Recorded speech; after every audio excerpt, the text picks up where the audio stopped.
part 4 of Bolt Action series. Yes. And this part is about the books that Osprey have sent us. And they've been really kind. They've sent us the Bolt Action 2nd edition rulebook. So we've got that. I've had a quick flick through. I've not been through it in total yet. We're going to go through some of the rules that I've gone through and discuss those. We may have a look at the armies as well, and see what the difference is between the armies that you can get in Bolt Action. So if you're new to this as well and you're interested in starting and you're not sure which army to pick, we'll go over the main benefits of picking an army as well. We'll have a quick look at the campaign books. We'll look at these in more detail later on down the line, but they've sent us the New Guinea campaign, which is, I think that's the Australians, and Japanese, I think. And Japanese. So in 1942, Japanese forces invaded the island of New Guinea and started a bitter 3-year campaign against Allied Australian and American forces. Fought in dense jungles, that'd be cool to do scenery for that. Yeah. And across rugged mountain tops, the grueling fight pushed men to their very limits and forced commanders to adopt new strategies and tactics for the harsh island terrain. Filled with new rules, scenarios, and unit types, this supplement for Bolt Action provides players with all the information they need to set their games in this unforgiving battlefield. So when it comes to this, I mean, we're starting with Germans and Americans. Yeah. We'll do our campaign, we'll learn, and we'll build a board. In the future, I think we would go on to having a unit, an army of Japanese and an army of Americans, and we can play out this campaign. Yeah, well, it's going to be interesting because obviously if any of the rest of the Geo team joins in, it'd be what armies they pick and all that sort of thing. So if we were looking at doing a campaign, obviously we're going to need it to be more than 2 of us. just me and you. Yeah. And I think, Dave has already started he's chosen the British, so he's definitely doing the British. I think Phil will do the Russians because he really likes the Soviet Union, so we'll be doing that. Yeah. And then Pink has said he will do any army, and that leaves in the Japanese basically. However, I think I would like to delve into at least the Japanese and the Americans. Although is there French and Italians as well? There's Italians, there's French, there's Polish, there's Finnish. There's loads of different factions that you can do. Okay. So, and they're bringing out more along the way. There's going to be plenty. The second campaign book they sent was the Battle of the Board, which is something that we will probably do because that's heavily Americans versus Germans, and that's late war, which is what we're doing, mid to late war. So that is something we will probably cover first in our series.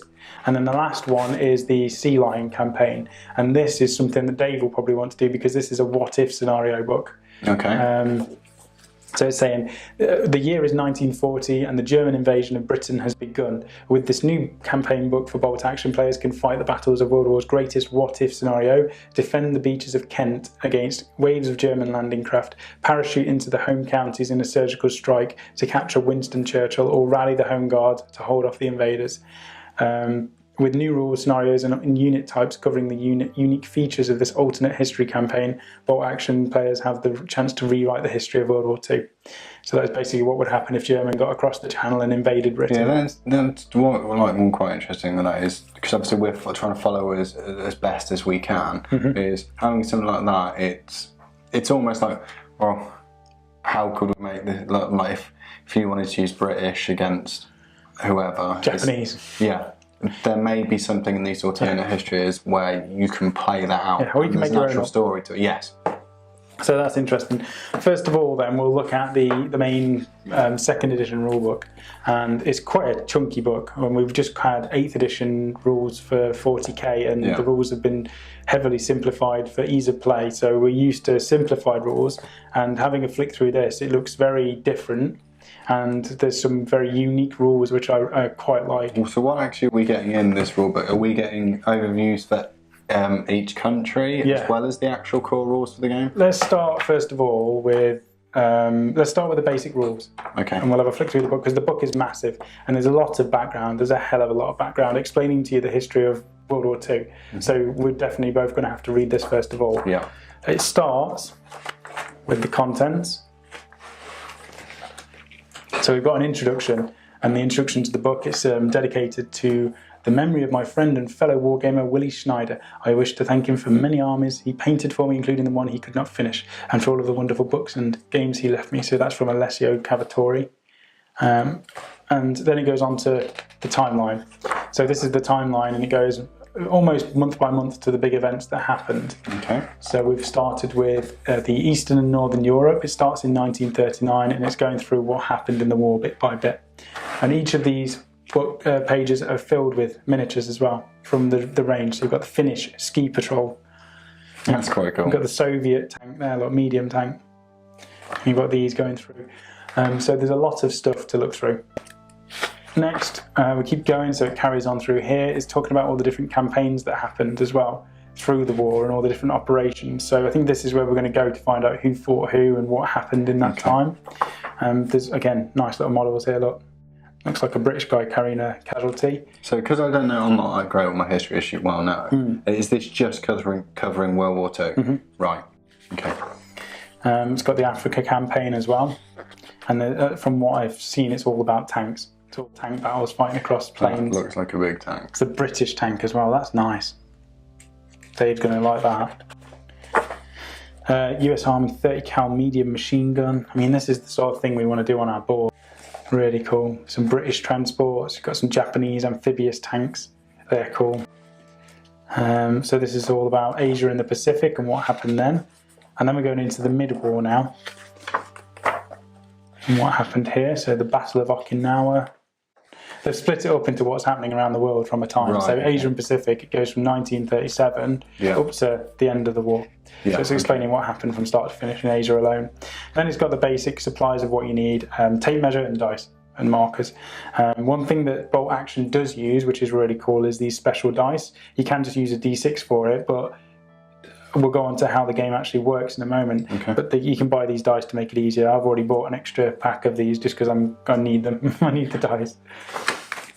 You also need pin markers, and that's something that's really important. They supply these red ones in the starter set, so you can buy them separately, or you can create your own. Quite like them, they're cool. You can buy them. They're little, I think they're either metal or resin pin markers that Warlord actually sell. Then you've got measuring distances. So the one big thing from this to what we're used to playing is you can't pre-measure. Yeah, it's going to be an interesting one. So you have to guess, and that means you can't just start moving your fingers around and going, well, you know, that's that and that. That's still measuring. You have to guess. You can't start judging. Not in an obvious way, anyway. Wow. We could just play it properly and just scratch my face. Or just get your book. So it always fell. They fly there.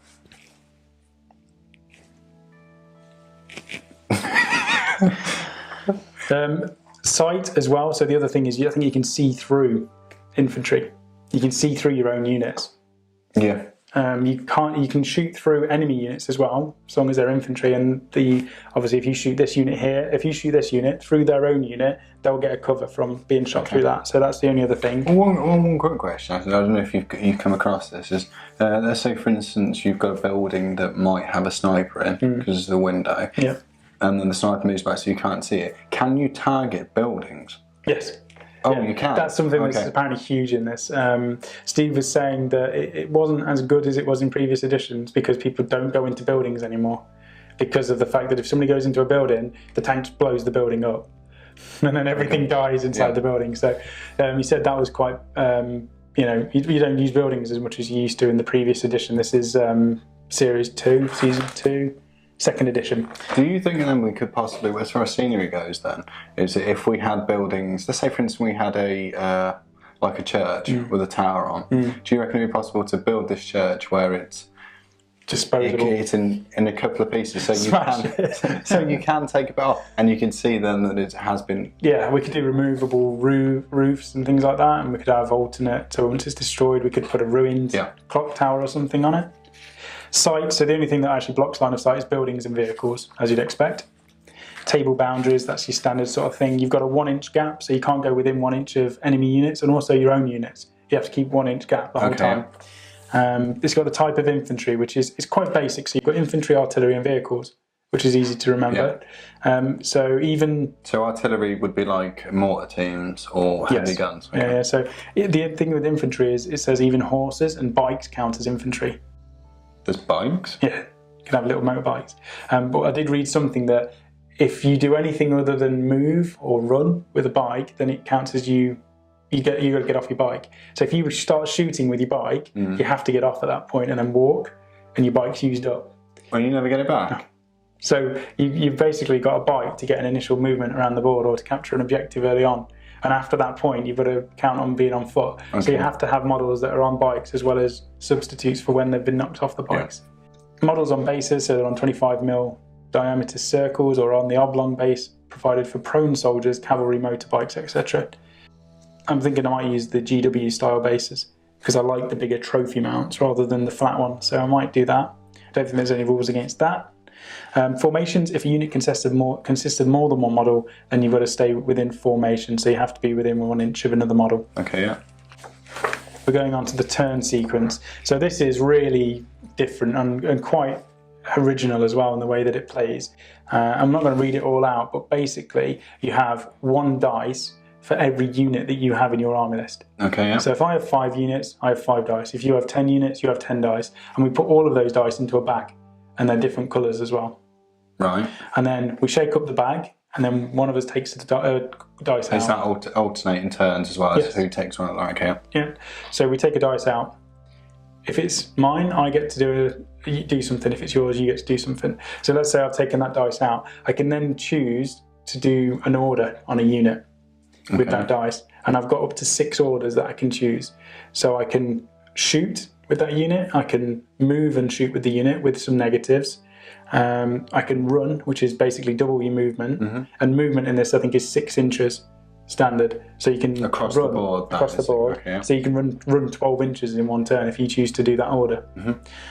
You can choose to set up an ambush so that later on in the turn, if somebody else moves, you can then shoot them. You can choose to remove pin markers off your unit, which is massive because pinning in this game is just huge. Yeah. And you can choose to lie down. Okay. Which again, you don't do anything for the rest of the turn, but you remove pin markers off you and you are harder to hit in the shooting phase. So in regards to obviously taking your turns to pick up the dice, so let's say for instance me and you, we've got 5 units each, so obviously there's 10 dice in the bag altogether. Is the potential there then to all 5 of one of our dice to come out before the other person even knows to do anything? Which is just insane. So having more smaller units in the game on the basis of you getting a dice first is good. Because you've got a high chance of having a dice. Is each dice allocated to a particular unit? No. Right, okay. So you pull a dice out, and any unit that doesn't have a dice already on it, because you've done an order, you can go, right, I'm going to activate that unit, and I'm going to do this order. The way that doing an order happens is if you have no pin markers on you at all, you could just do the order. If you have a pin marker on you, you have to do a morale check to see if they pass that order test or not. Okay. So every unit has got a morale or a leadership value. I can't remember what it's called. So I'm assuming you're rolling 2d6. 2d6. And equal or less. Equal or less. So it's quite similar to what we used to. Yeah, exactly. And if you fail that, you basically have to lie down and you failed the order. And then basically the reason why pinning is such a huge thing is if you have 1 pinning marker on you, it reduces your morale by 1.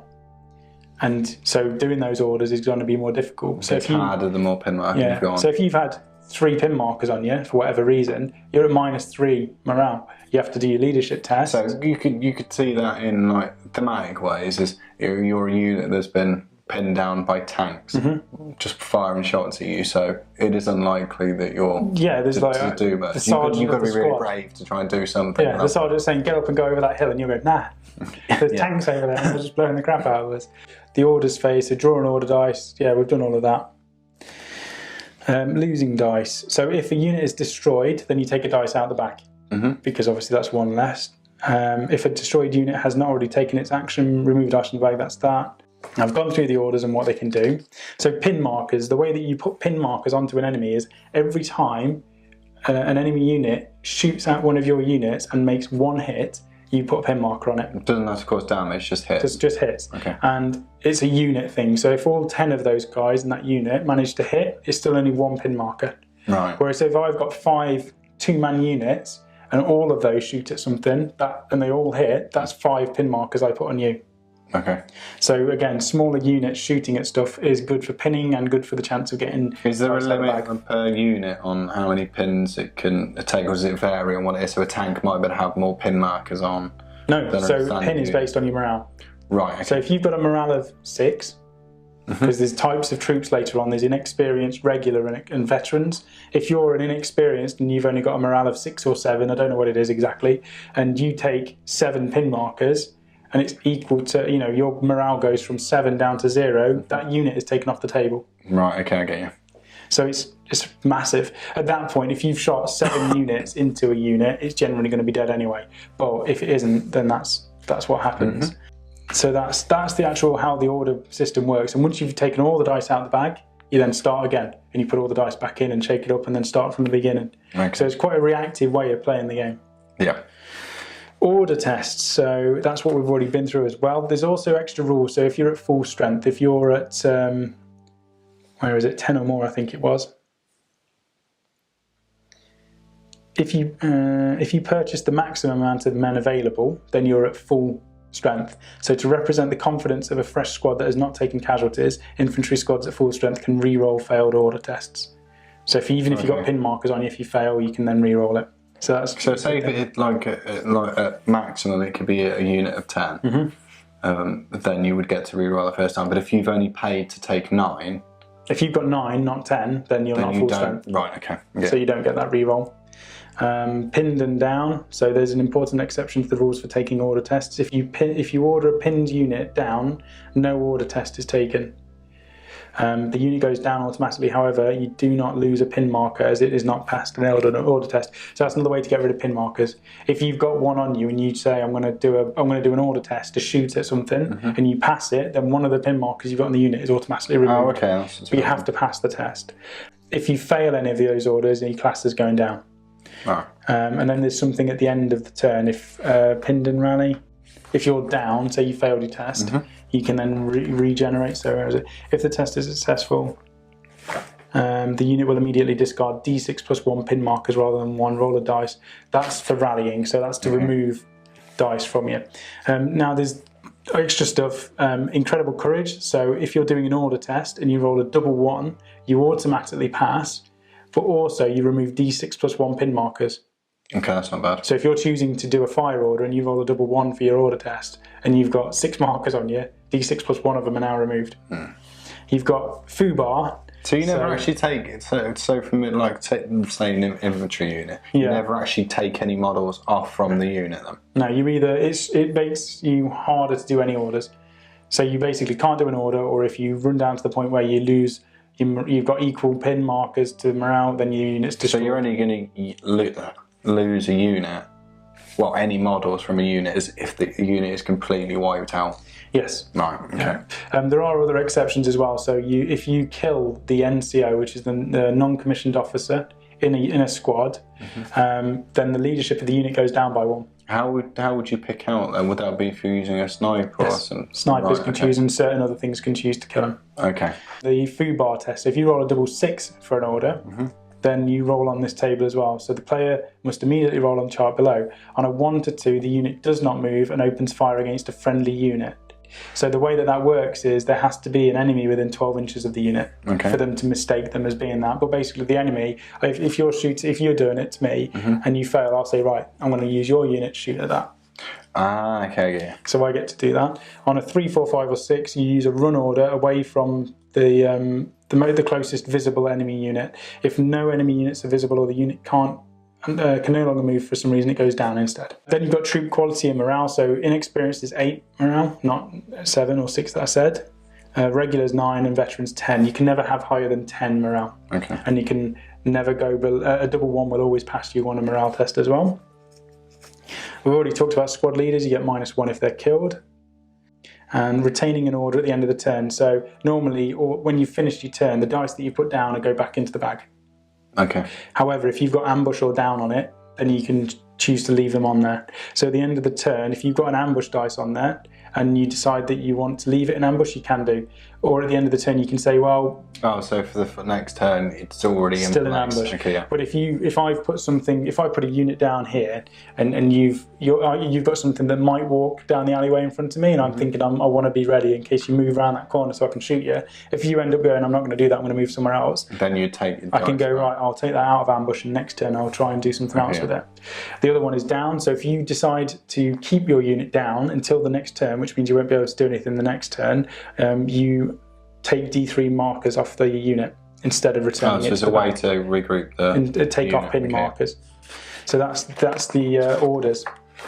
And then you've got onto movements and things like that. I don't want to go into all of the rules because we'll be here for ages. So we'll play the game, we'll understand it a little bit better, and we'll play some games. But very straightforward rule systems and easy to play. Do you think it's the case if we may do what we did for 40k, where we do a sort of a mini series going over the rules? Yes, and if it's something you want to see as well as a viewer, if you are interested in learning the rules for bolt action at the same time as us, or at least when we've read them and played it and know a little bit more what we're talking about, we can definitely do some of these games to show how it's played. Okay. It looks daunting at first because it's such a big rule book and there's a lot of information, but I think it's actually quite straightforward. The difficulty is getting mixed up between systems. So even a lot of the stuff that you've read out and you've just mentioned, there's a lot of stuff, but I feel like I've got a rough idea of how things work. I think once you're playing it, it'll be easier. I've not played it yet. You've also got things like scenery, so roads, I just want to go on to it. Certain units can only go in certain things, but if a tank is on a road, you get double the movement. So I think tanks can move 12 inches maybe. I might be wrong on that, but if it can, that's 24-inch movement across the road. You just drive all the way across to the end. Yeah. Even if it's 12 inches, moving one of the big tanks 12 inches is stupidly good. There's rules for not shooting near to friendlies as well. Okay. I think there's like a 1 inch. There we go, 1 inch. So here you've got the British shooting over here. Because tanks ignore it. So that's the other thing. Because their infantry weapons can't even hurt the tank, they ignore the fact that they're normally not allowed to shoot within 1 inch. Okay. Whereas over here, that could stray and shoot him in the back of the head. So they've got a 1 inch bubble around them. So he can't shoot, whereas those two are out of the bubble. Okay, yeah. So that's one thing you've got to remember. Yeah. Then we're going on roll to hits. And a roll to hit is a 3-up, regardless. Regardless of what it is? Regardless of what it is. Okay, yeah. But then you've got all these different modifiers. So over here you've got shooting at point blank range. That's within 6 inches, +1. If you've got a pin marker on the firer, -1. For every pin marker you've got on you. Yeah. So you can see that having a pin marker makes you difficult to even do an order. Even if you manage to get it off, you're -1 for every marker you've got on you to hit. Long range, -1. Inexperienced, -1. Fire on the move, -1. So you could have the plenty of times where your unit just can't do anything. Because it's just bogged down. Yeah. Or it's too far. Then you've got bonuses. The only bonus in all of that is shooting at point blank range. You've also got these extra rules, so the impossible shots. So even if you, it says if penalties to the score needed to hit a target mean that a dice roll of 6 or more is not needed, it's still possible to shoot. And basically you need to roll a 6, and then you roll another dice. If you get another 6, it's hit. Okay. So you need 2 6s in a row to actually get it. Difficult, but it would happen every now and again. Yeah. Then you roll to damage, and the wounding is straightforward as well. Pick all of the dice that scored a hit and roll them again to see if the target suffers damage and takes casualties. The score needed to inflict a casualty depends on the damage value of the target. So if you're shooting at an inexperienced infantry or artillery unit, you need a 3 or more to wound them. Okay. If you're shooting a regular, it's 4 or more. Veteran, 5 or more. And soft skin vehicles, 6 or more. Tanks, 7s, 8s, 9s, 10s and 11s. However, all of the weapons, the anti-tank weapons, the grenades and rockets, they all have extra bonuses to their damage, which is how you were able to do this. Yeah. So light arms fire, like your normal bolt action rifles and stuff, can't hurt tanks. You need the big weaponry to deal damage to those. Unless there might be, I'm guessing there could be an infantry unit that they have a special weapon that's in that unit. Yeah, and that's one of the benefits of the Germans. I think they have access to more elite weaponry and units, so they can actually deal with tanks a bit better. So we'll quickly go through this. The weapons are all in there. There's a lot of different types of weapons, look. Yeah. And then you've got penetration values here, so that's your plus damage. So you look at that, super heavy anti-tank gun, +7. And that's on the damage thing. That's going to deal with tanks pretty easily. So the very first thing that was on the vehicles list, that was a 7, so you're automatically wounding it. Okay. Flamethrowers. So you've got an infantry flamethrower, you've got a flamethrower on a vehicle. And then you've got all sorts of stuff. So there's different types of weapons as well, and they explain what these weapons are. So a pistol could be an American Colt or a German Wolf, a P38, or a revolver. Yeah. And it goes through those. And we're about a third of the way through this book. Then you've got stuff on weapon special rules. You've got rules on tanks, which I've not even looked at any of this stuff. Yeah. And you've got one-shot weapons, so you might have a missile launcher, or a Panzerfaust, I think they're called. Panzerfaust. One-shot weapon, and once it's been shot, that's it. Close quarters. and you've got all rules for getting into combat and hitting people with your guns and things like that. Okay. Surprise charges, so you can't react if somebody charges you if you're within 6 inches or less from a target when you're charging. So there's rules for that. Fighting in close quarters, then you've got headquarters, you've got bonuses to morale, you've got forward artillery observers and things like this. There's so much in it. You've got airstrikes, artillery barrages, smoke barrage, warplanes, unit special rules, bikes, cavalry, motorbikes, fanatics. The fanatic rule is something that the Japanese get. Have, yeah. All of them have the fanatics rule. So when a fanatic unit loses half of its number from enemy fire, it does not take a morale check. It continues to fight as normal until they include at least two men, less than 2 men. So they're just insanely good. They're not routed or destroyed, even when they've got loads of pin markers on them, so they just ignore that sort of stuff. It's just ridiculously good. You've got rules for snipers, so that increases the range of a rifle to 36 inches, but you can't shoot within 12 inches. Yeah, makes sense. Yeah, so that's quite cool. It also has extra rules, so you ignore negative to hit modifiers, except for pinning markers, and for the missing assistant if the sniper is the last man standing. So if your spotter's been killed, then you don't get that benefit. You ignore the gun shield and extra protection rules, and if you successfully roll to hit and damage, it always counts as exceptional damage, so you always get to pick who you want to kill. So that's where you'd be picking out. You'd have snipers and just pick out the NCOs or a special weapon, and that's benefiting. Artillery. This book is just so filled. We've got loads to read. All of these vehicles, and we'll get through now to the army list, because that's the last bit that I really want to talk about in here, because you've got scenario special rules as well, night fighting, you've got setups. The book is huge. It's filled with artwork, it's filled with miniatures, it's filled with information. Yeah. It's a quality book. Now, this is the other thing that I wanted to go through. This is basically how to set up an army. So these are the different levels of organisation, of how big your units will be. So a squad is generally about 10 men with a squad leader, which is an NCO. Then you go to a platoon. So that's up to 2 to 5 squads, and that's again about 10 to a squad. So that's between 20 and 50 men, and that's commanded by a lowest rank of commissioned officer, a lieutenant or the equivalent. And they may have a senior or a platoon sergeant as well. Then you go up to the company, and they're saying that's almost the biggest that you would ever play for a bolt action game, and that's the 2 and 8 platoons, and that's roughly between 100 and 200 men. A captain or sometimes a major would command a company, and a senior NCO or warrant officer such as a company sergeant major might assist him. So this is kind of giving you guidelines on how it would actually work and how to build your force. Then it also gives you the higher levels, so it gives you battalion, regiment, brigade, division, corps, army and army group, and how big those would be if you wanted to do it. Yeah, because like I said, so you've got brigade, 2 or more regiments, up to 5,000 men. Yeah, that's you'd be. Yeah, look at this, army. Big. So if you have an army, if you want to actually class your army as an army, up to 200,000 men. I don't think we're playing small skirmishes. Yeah. We're playing platoons and companies at the most. Then it explains to you about the squads and the heavy weapon teams and the headquarters and what would realistically be taken in an army. So medics were normally 1 per platoon. So in 20 to 50 men, only 1 of them would be a medic. There's no filling every unit with a medic. Yeah. You've also got things like the heavy weapons. It's generally you'll have 1 of each type in a platoon, no more.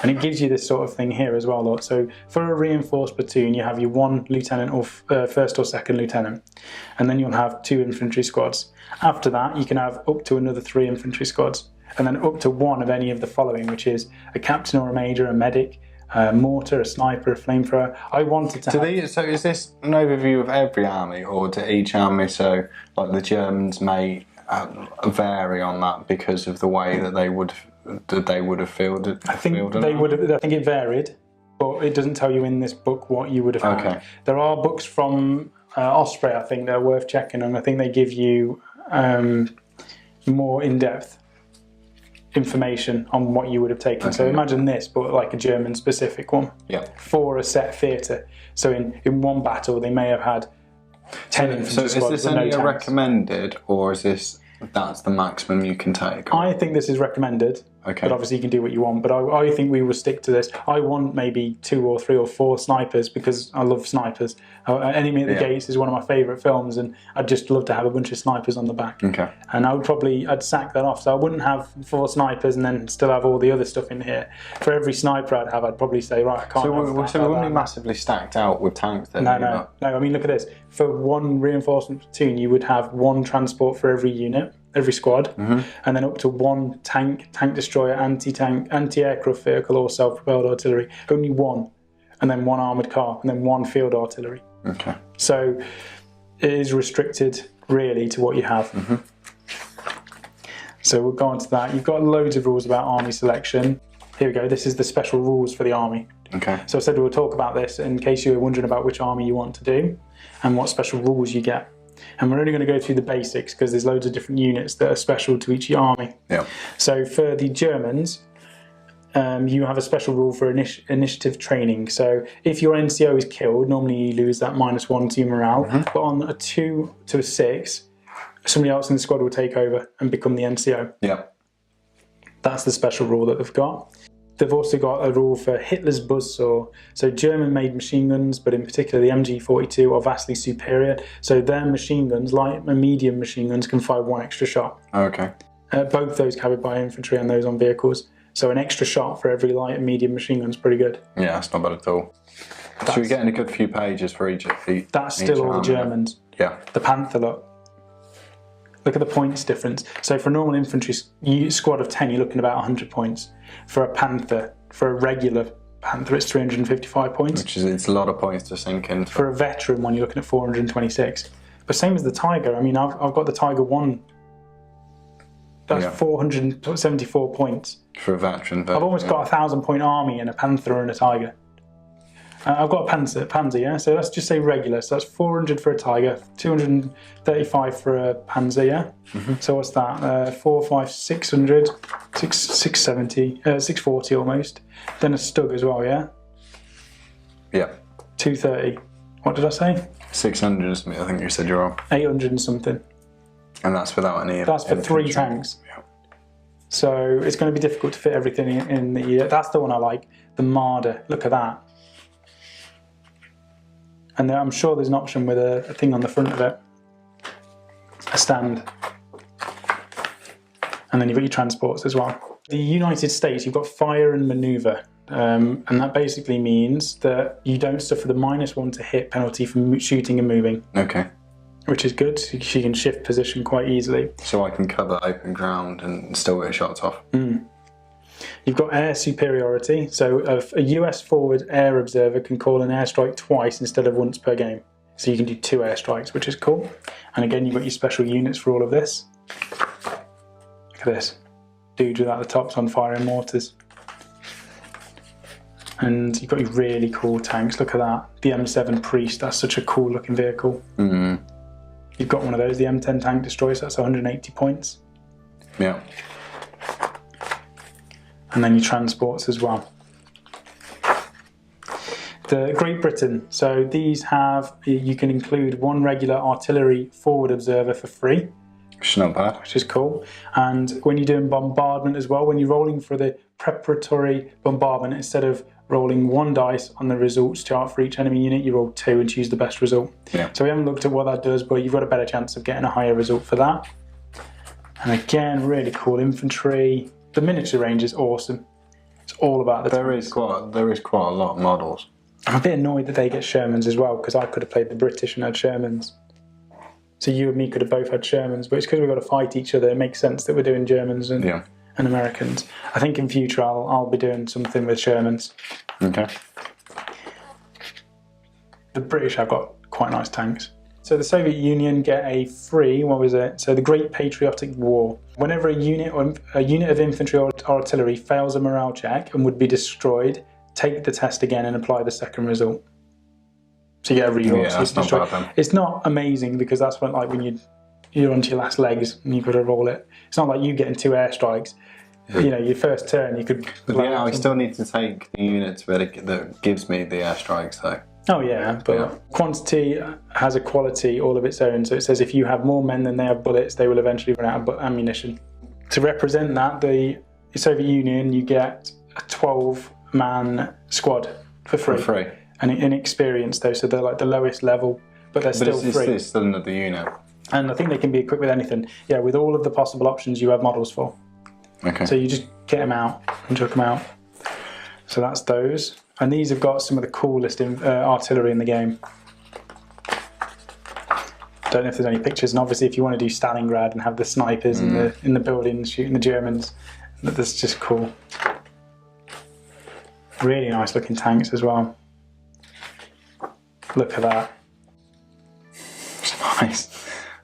He's just walking along with the missile. Called a Katyusha rocket launcher.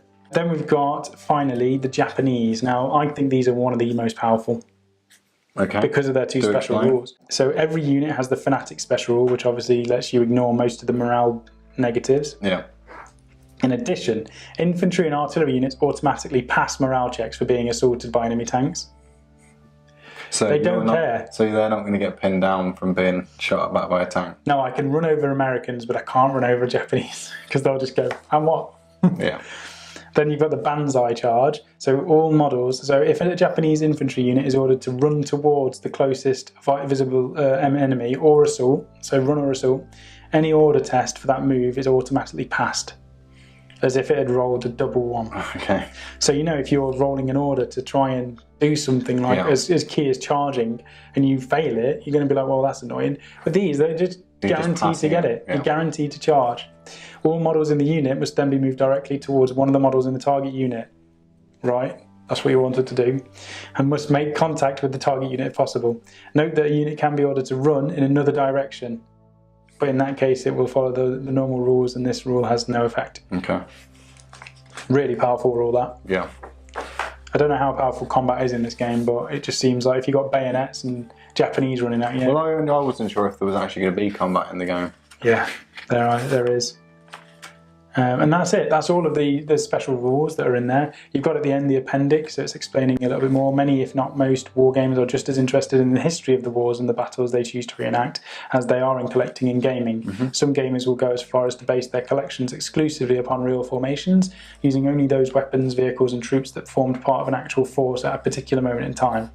So basically you can recreate whatever you want, or you can do what you want and do anything.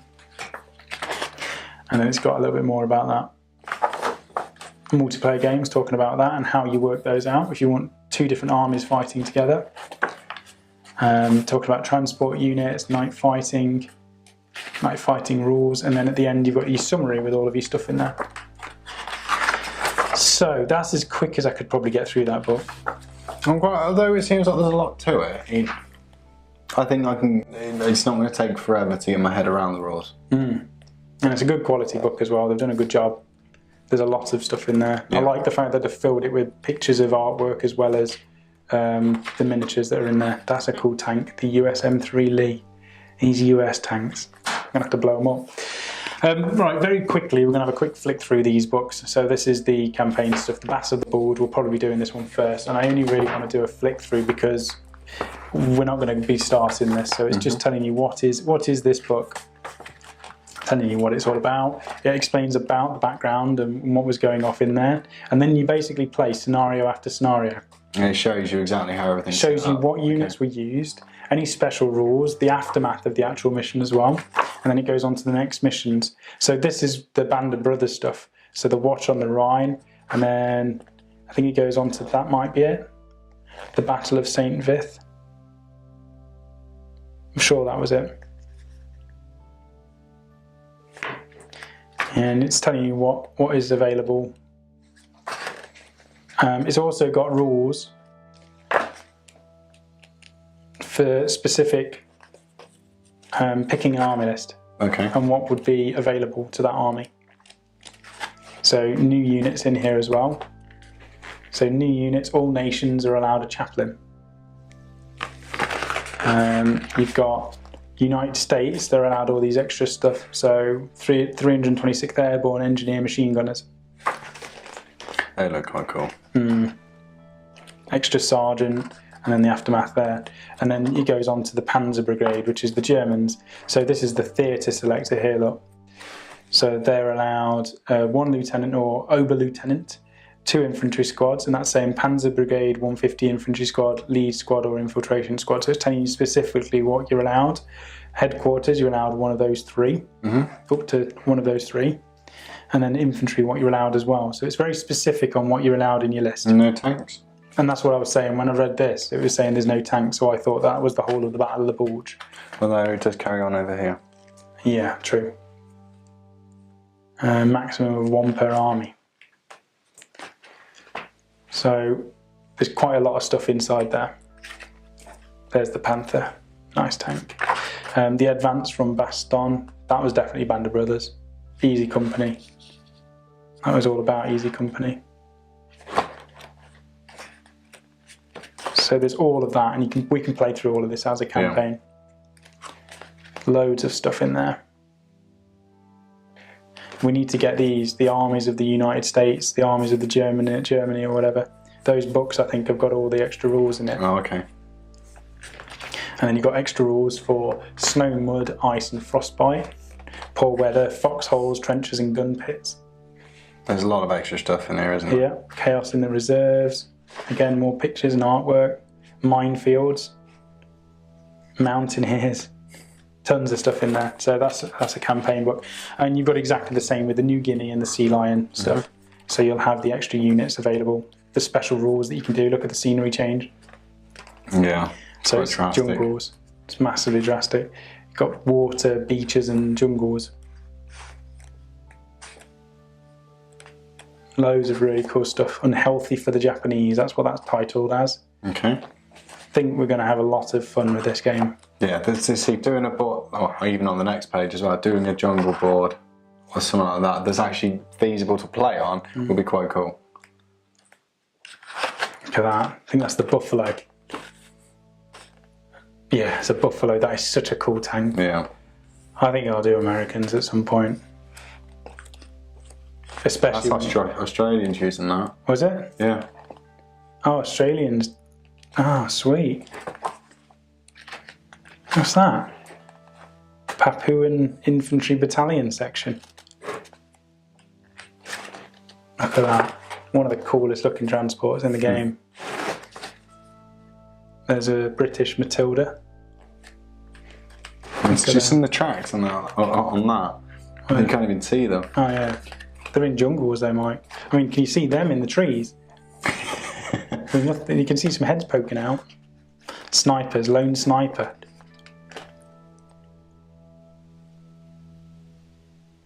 $55 points. That's really cool. So you don't suffer the penalty for not having a spotter with them because they're meant to be on their own. Theatre selectors. So again, telling you what the Australians can have. Really cool. So that's the New Guinea book, and then the Sea Lion. I'm probably just going to have a flick through because this is What If, isn't it? So it's more the British and the Germans. You've got the Dad's Army models as well. Okay. And you've got rules: longbows with fire arrows. Wow. Really cool. New German. So did you say there was other books as well with these campaigns? There's more campaigns. I think the best books, other than to get into the game, is going to be where I think they're called Armies of the US or Armies of the Germans or something, and they have almost like a codex for 40k. It gives you more background, gives you more information about the individual units and how you can use them in the game. So I think they're worth picking up. I think if you start in bolt action, you need this rulebook first of all. If you're not going to get the smaller rulebook that's available in the starter sets, and then if you play in the US, you want the Armies of the US book as well.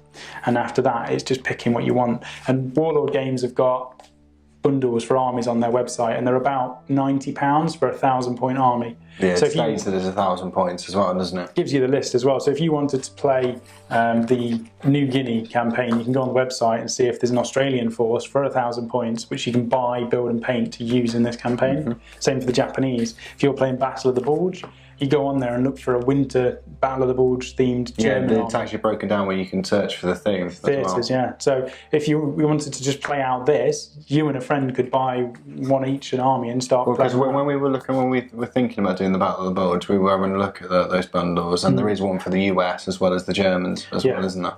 Yeah, I think we're going to stick with the standard sort of Grenadiers for the Germans for now, so we can do more stuff rather than just being limited to winter warfare. Yeah. But that's pretty much it. That's the 4 books that have been sent to us from Osprey. We have got some other books that were sent for what was the Frozen game? The Frozen game? Ice game. We bought the main rule book. Frostgrave, that's it. So Frostgrave, that was sent to us, the expansion books and the cards and things. So that's something we're going to be doing a review on later on. But that's more Rachel's sort of game. So she'll be doing that when she gets a chance. But I mean, this sort of bolt action stuff is definitely what we're looking at doing right now. So that's the 4th part of our foray into World War II bolt action. I need a name for it. We need to think of something. What do you think? I've been talking for ages now. I've just gone through all those books. Now I've just been letting it all sink in. There's a lot to take in, but I'm excited. You're like a sponge. Yes, indeed. I don't know how much I'll better remember, but no, I'm really excited as far as this goes. Models are awesome. We still need to get our hands on some infantry. We need infantry, we need commanders, we need snipers, we need all that sort of The painting side of it is going to be cool because there's going to be something different. Trying to get as accurate as possible is going to be fun and challenging at the same time.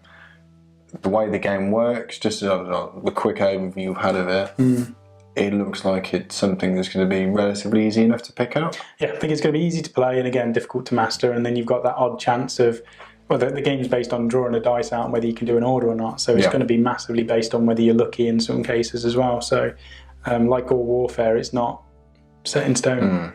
And then obviously moving on to doing boards, possible campaigns. There's so much, I'm excited. Okay.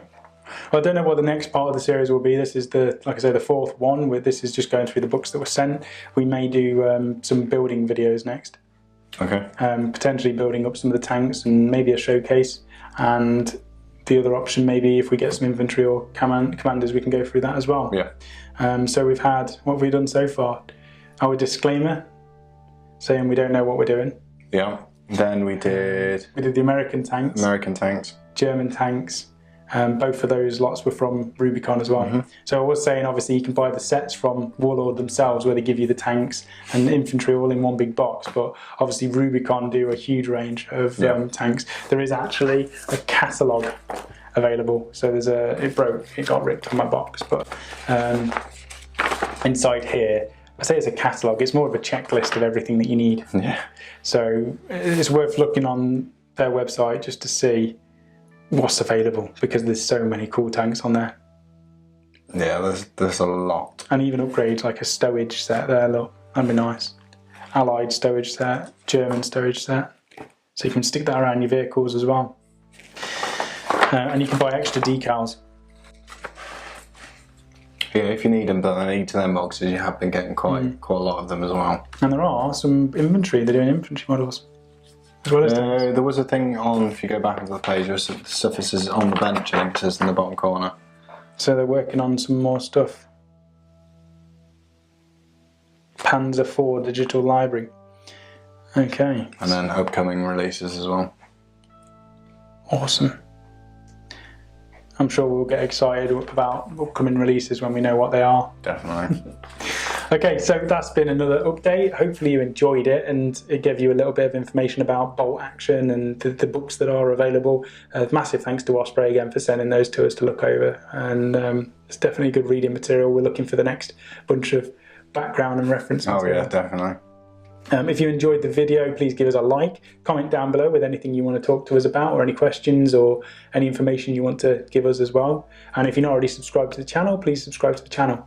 Other than that, we will see you on the next video, whether it will be an unboxing, a live show, a tutorial, a battle report, or just us talking some nonsense about World War II that we don't really have a clue about. Yeah, it could be more nonsense, to be honest. Probably, it's generally always nonsense. Yeah. Okay, have a good one. We'll see you next time. See you. Bye.